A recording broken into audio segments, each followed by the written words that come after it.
Dark truth of Titanic. Titanic बना था 31 मई 1911 में। वो तब कितना प्यारा लगता था। अब अगर आप समुंदर के नीचे गहराइयों में जाकर देखोगे तो वो कैसा लगता है।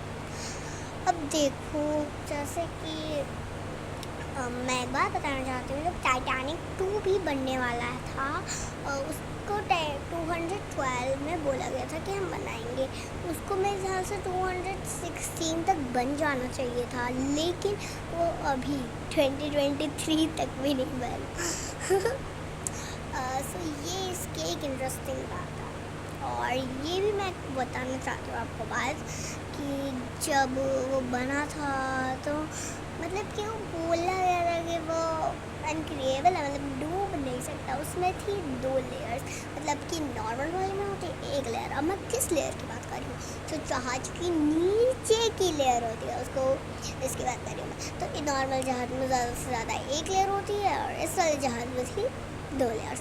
तब भी जहाज़ कैसे नहीं बचा, ये बात मैं भी आपको ज़रूर बताने वाली हूँ।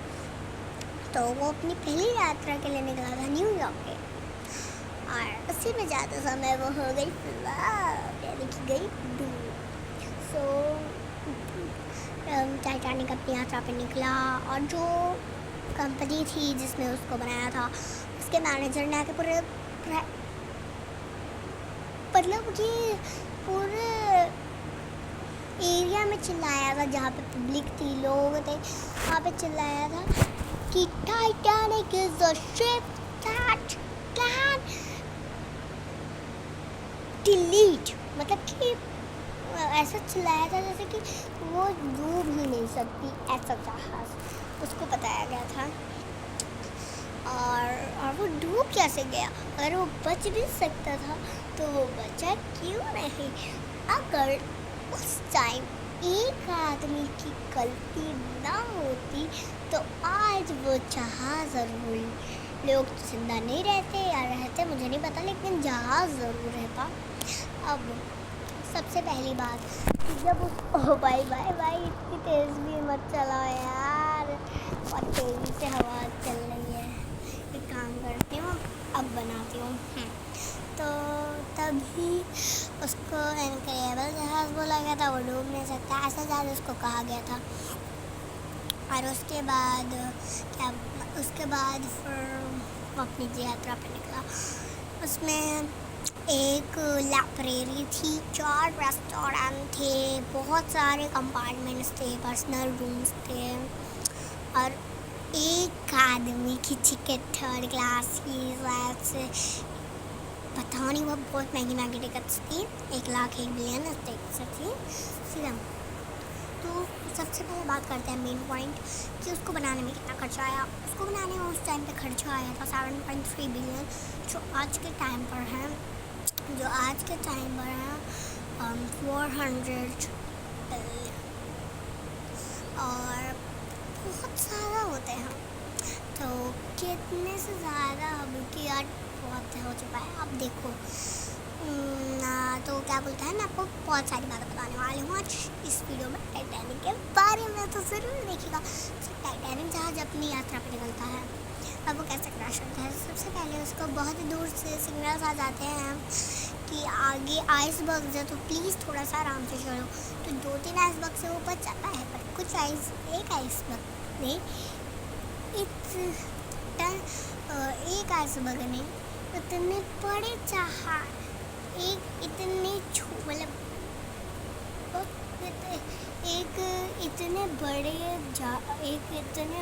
मतलब पहाड़ में इतने बड़े जहाज को भी हरा डाला। वाओ, मतलब उसका भी वेट टेंस में था, बड़ा था, लेकिन वो हाइट में छोटा था, वेट से थोड़ा सा कम था, और इतने लंबे, इतने बड़े, इतने भारी जहाज को कैसे गया।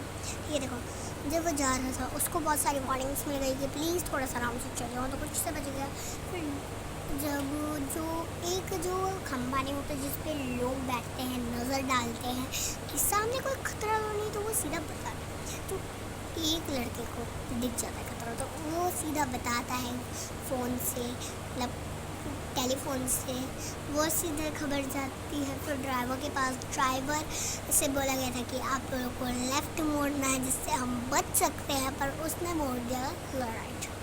अब बहुत देर हो चुकी थी जब उसको गलती समझ आई। अम्मा पता थी उसकी गलती क्या थी, राइट या लेफ़्ट को तो कुछ भी मोड़ सकते थे। देखो लेफ़्ट तरफ से ज़्यादा चांसेस इतने थे नहीं, राइट तरफ से ज़्यादा चांसेस, क्योंकि उस तरफ से उसका निचला भाग पूरा फैला हुआ था और सामने वाले पार्ट में आ गया डेंट और थोड़े बहुत होल्स।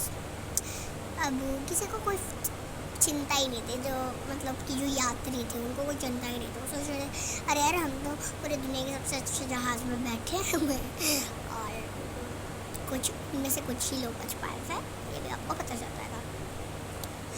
तो जैसे कि मैंने बताया था कि उसमें सेफ्टी ज़्यादा रखी नहीं गई थी।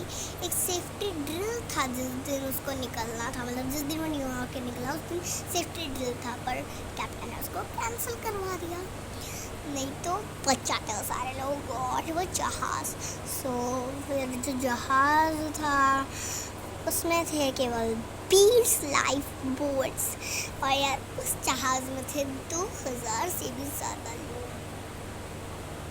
है ना। ये बात उनको रखना चाहिए था।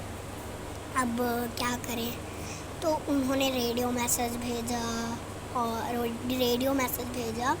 अपने पास वाले को, और बहुत टाइम बाद एक जहाज़ को सिग्नल मिल जाता है और वो बहुत दूर था। वो 107 किलोमीटर यानी कि 107 किलोमीटर दूर था, और अगर वो तब भी निकलता तो उसको 3.5 घंटे लगता था पहुंचने में। अब और फिर धीरे धीरे जब वो जहाज़ टिल्ट होने लगा, पानी में गिरने लगा, तो लोगों को एहसास हुआ कि ये जहाज़ तो डूब रहा है। पूरी हल्ला मच गया, पूरे जहाज़ में लोग लड़ने लगे लाइफ बोट्स के लिए।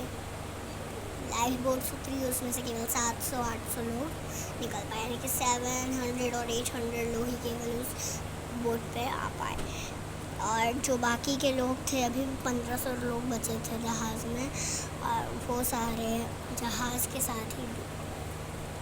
अब जहाज़ बहुत लेट हो चुका था, 1 घंटा लेट था। वो जहाज़ 3:30 बजे पहुंचा था, 4 बजे के आसपास।